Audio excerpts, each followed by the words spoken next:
Allez, votre invité aujourd'hui dans la grande interview en direct sur Boursorama, c'est Jean-Hervé Lorenzi. Bonjour. Bonjour. Merci d'être là avec nous, président du Cercle des économistes. On parle évidemment du coronavirus qui rythme, qui dicte l'humeur des marchés avec un retour de la volatilité, ça on peut le dire, sur les marchés. Aujourd'hui, on attend l'OMS qui se réunit, qui va nous dire si oui ou non, au cours d'une nouvelle réunion, elle décide ou pas de dire que l'épidémie constitue une urgence sanitaire internationale. On est tous suspendus évidemment à ce qu'elle va nous dire. Aujourd'hui sur les marchés, la peur revient, la peur du coronavirus semble revenir. Vous en pensez quoi? Parce que le CAC finalement n'a perdu que 3% depuis son point haut de 6100 points. Cette résistance, beaucoup d'économistes étaient là avant vous, ça a surpris beaucoup de gens. Non, moi ça ne me surprend pas. Mais en même temps, rien ne le surprend, c'est le principe de Jean-Hervé. Hein. Oui, rien ne me surprend. Et même, la réalité, c'est que, d'abord, c'est un drame humain, et donc personne ne sait, n'a la queue d'une idée de ce qui va se passer. J'attends avec plaisir de l'opinion de l'OMS.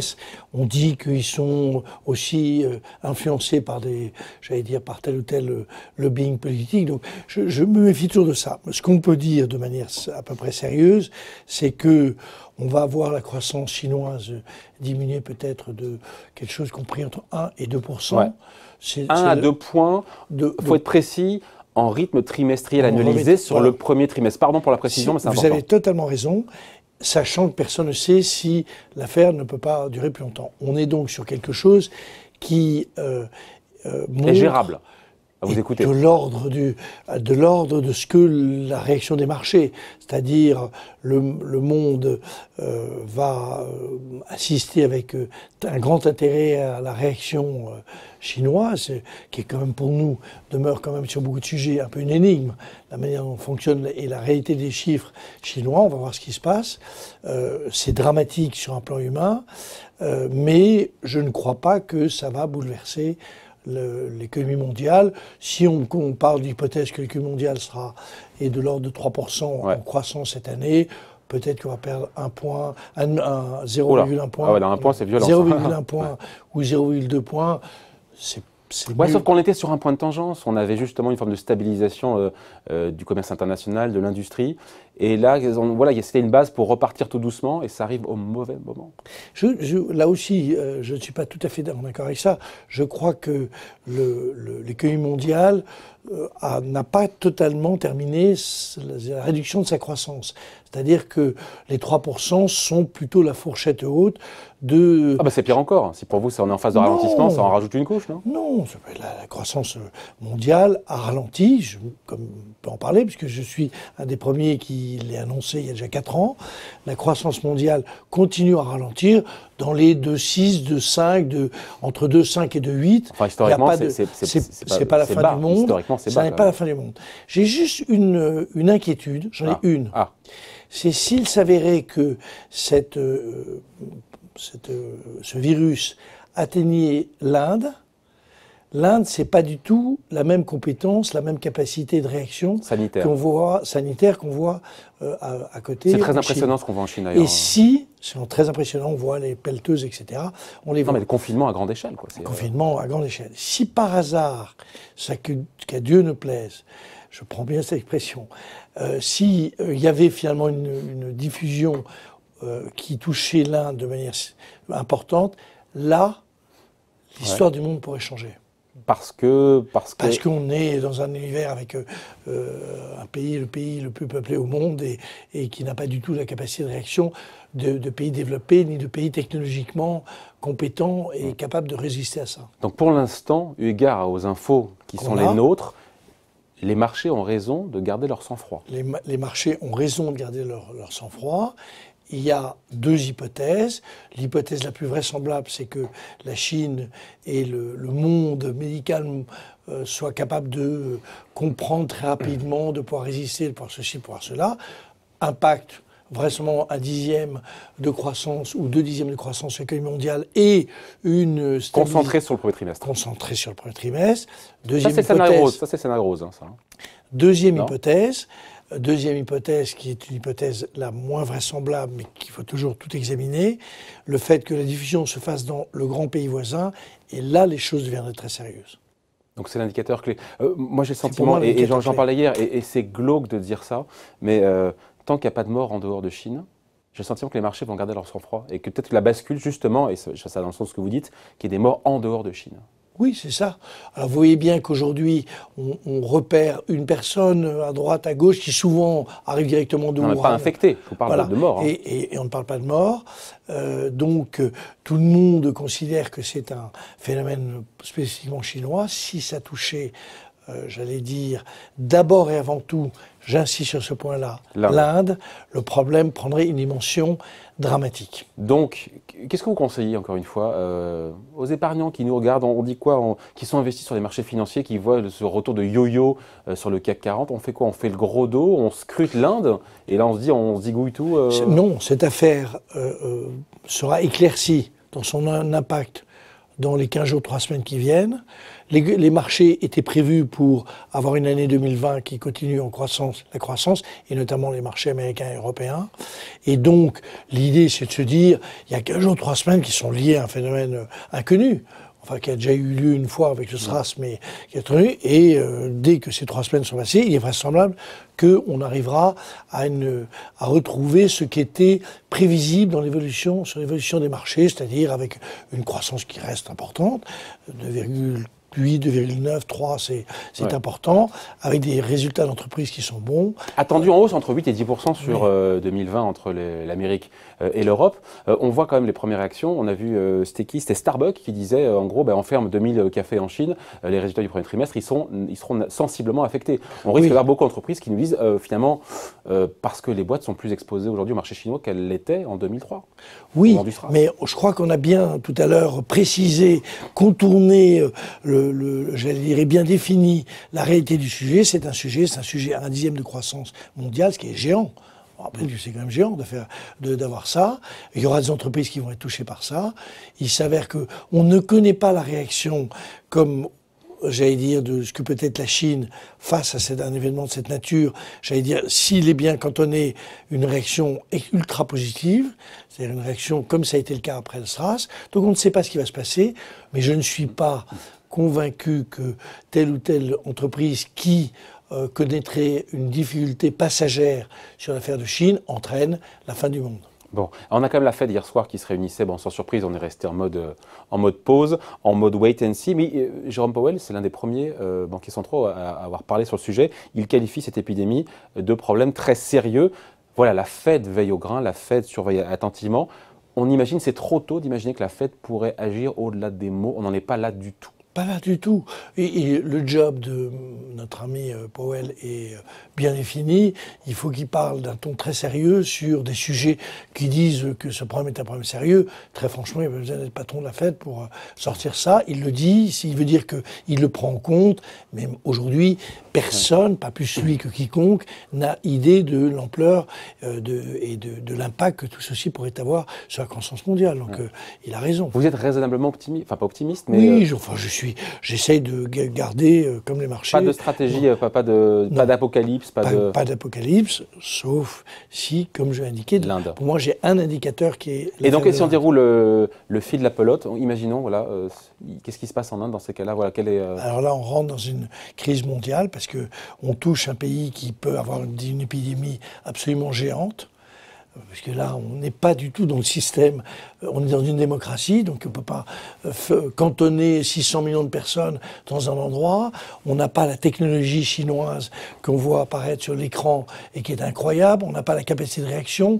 On n'a pas une dictature solide qui tient à peu près tous les verrous, tous les moyens j'allais dire, de fonctionnement d'une société. Et là, on part sur quelque chose qu'à mon avis, on a bien du mal même à imaginer. Ouais. Avant de parler des retraites, donc je reviens à mon conseil. C'est quoi le conseil de Jean-Hervé Lorenzi aux épargnants, encore une fois, qui voient la volatilité, qui se disent qu'est-ce que je fais là? Calme. On reste, ça tombe bien, on a les vacances dans quelques jours, les vacances scolaires, donc on reste bien au calme. On attend que des informations nous soient données. On attend de vérifier que effectivement il n'y a pas de diffusion à l'extérieur de la Chine important, et notamment, je répète, en Inde. Mais si c'était le cas en Inde, là pour le coup, il faut sortir des marchés actions, il faut se préparer à un gros coup de tabac. permettez-moi de vous proposer de me réinviter, et à ce moment-là, je vous dirai ce que je fais. Mais là, je préfère ne pas y développer cette hypothèse. Ouais. Bon, on parle des retraites aussi aujourd'hui. Pourquoi? Parce qu'effectivement, il y a cette conférence de financement qui se tient. Mais juste, il a été présenté en Conseil des ministres la semaine dernière, ce projet de réforme. Qu'est-ce que l'histoire, qui n'est pas encore totalement écrite, retiendra de cette réforme des retraites? Que Macron, que le président, il a tenu bon, et il a réussi à avoir la peau des régimes spéciaux, que c'est une réforme qui va peut-être coûter plus cher que ce que ça va, vu les concessions, rapporter, ou je ne sais pas, que finalement les questions de pérennité du système, pour l'instant, ne sont pas assurées. Qu'est-ce que l'histoire retient? On va retenir 4 choses. Ah, attention, La première, c'est que, en réalité, ce projet ne sera pas retiré. Et que donc le gouvernement a, en réalité... Au prix de nombreuses concessions. Ça vous a pas échappé. Enfin, bien entendu, mais des concessions, il y en a toujours. Les retraites, c'est un sujet qui, dans tous les pays du monde, est extrêmement compliqué. Et le retraité de Milwaukee n'a pas le même type de retraite que le mec qui est à San Diego. C'est compliqué partout. La Suède, qui est un des modèles de discussion sur les retraites, a mis 12 ans à mettre au point. Donc tout ça est... premier aspect, c'est qu'il y a eu, dans la réalité, j'allais dire, on va dire une sorte de ligne droite. Non pas, j'aime pas bien les expressions, je suis raide droit dans mes bottes et tout ça, c'est des trucs à la moelleux, mais c'est l'idée qu'il y a une position, qu'elle a été maintenue, et que, j'allais dire, c'est plutôt une assez bonne nouvelle pour le mode de gouvernance dans le pays. Au prix de coûteuses concessions, j'insiste quand même. Deuxième, j'y viens. Bon. Deuxième aspect, cette réforme était mal préparée. Et moi, quand je vois... Pendant 2 ans, on a discuté pendant 2 ans entre partenaires sociaux.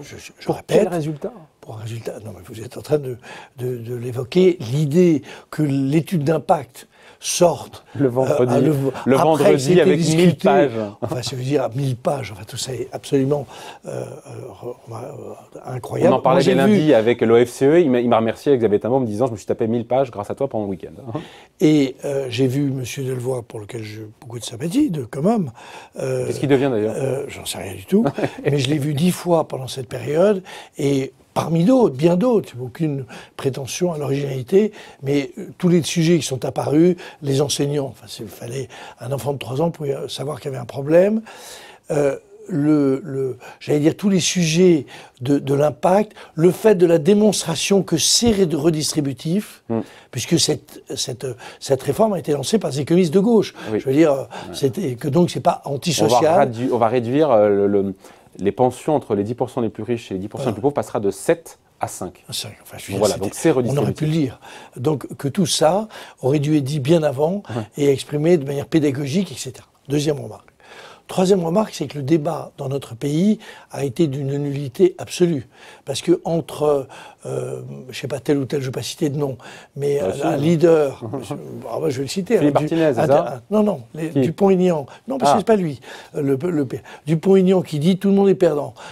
Quand vous maintenez à 13% ou 14% le pourcentage de ce qui est maintenu et que le nombre de retraités augmente, vous êtes sûr que même un élève de CM1 découvre que les retraites vont diminuer. Voilà. Tout le monde sait que les retraites vont diminuer. La réforme, tout le monde oublie que la réforme Balladur commence à fonctionner et que, évidemment, que les retraites vont diminuer. Et que même si on fait rien, quand on regarde les projections du corps, les retraites baissent. Bien sûr. Dans le cadre, on appelle ça quoi? C'est le taux de remplacement qui baisse. Taux de remplacement. Voilà. Et donc, que le problème, l'idée que j'aurais développée si j'avais dû le vendre, parce que je trouve que c'est une bonne réforme, c'est de dire, dans le fait que on va quand même voir diminuer pour partie les retraites, ça ne veut pas dire diminuer, ça ne veut pas dire diviser par 2, ça veut dire diminuer peut-être de 5-10%, il se trouve qu'il faut plus de justice, plus de transparence, et c'est la raison de cette réforme,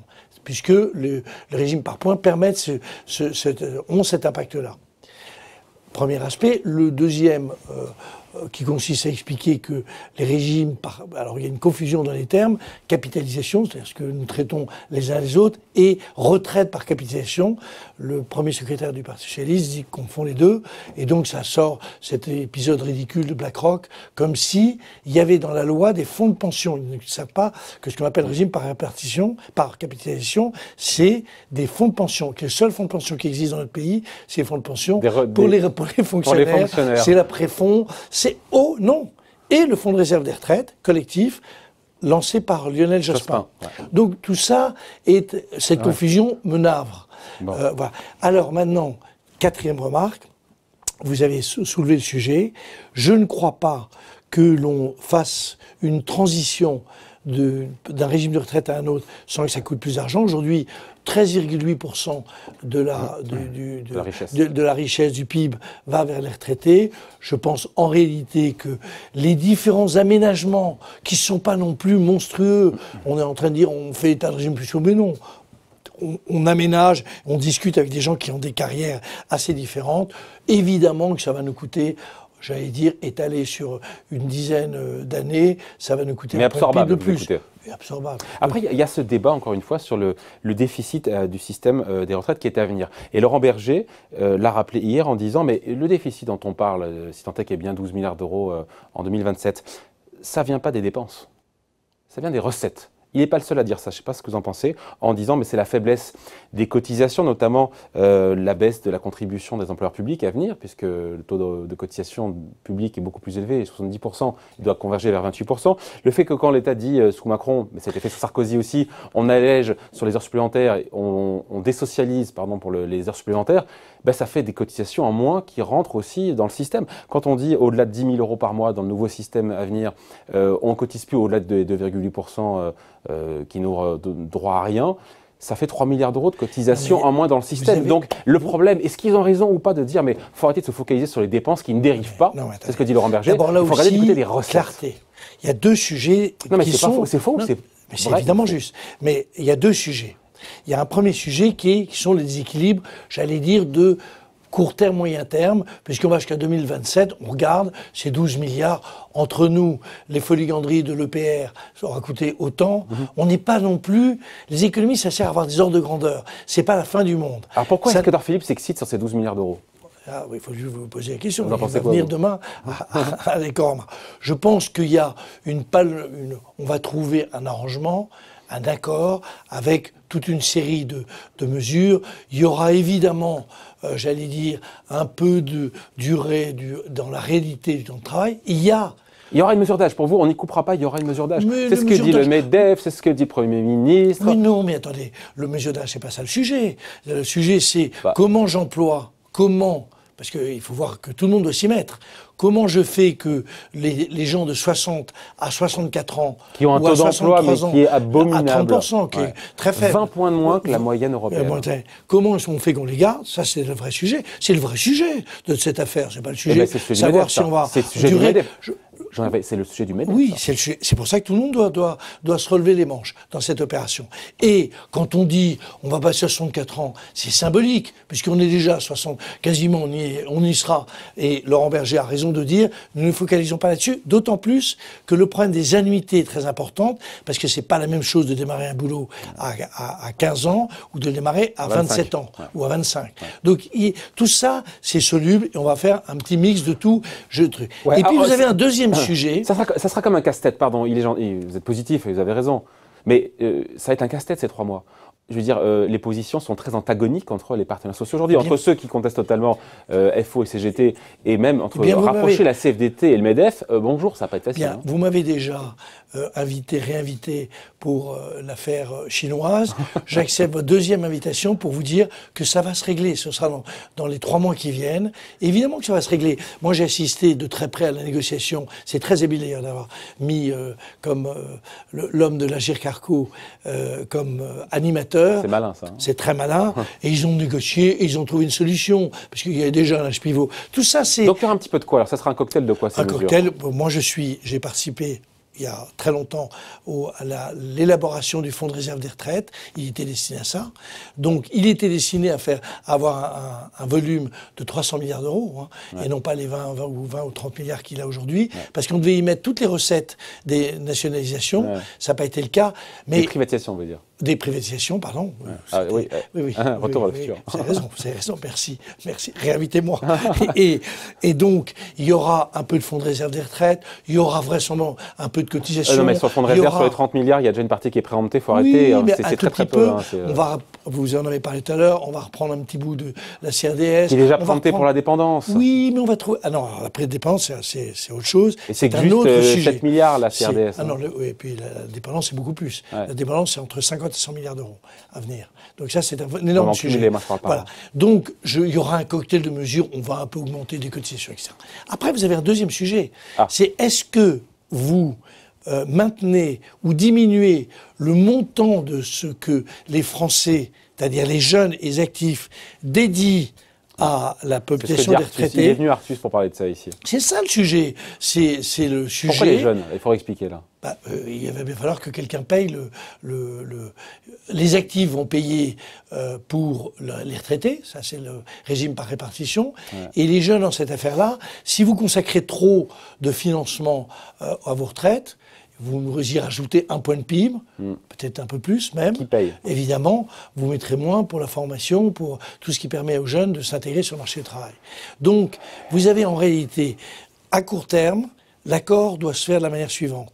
Il faut que le MEDEF s'engage de manière massive à augmenter, à conserver ses seniors. Il faut que tout le monde, il faut qu'on réintroduise de manière plus importante les annuités. C'est-à-dire le moment où vous démarrez le boulot. Il faut qu'on mette la pénibilité parce que vous et moi allons vivre très longtemps après notre retraite. Surtout vous. Oui, je l'espère, je le souhaite.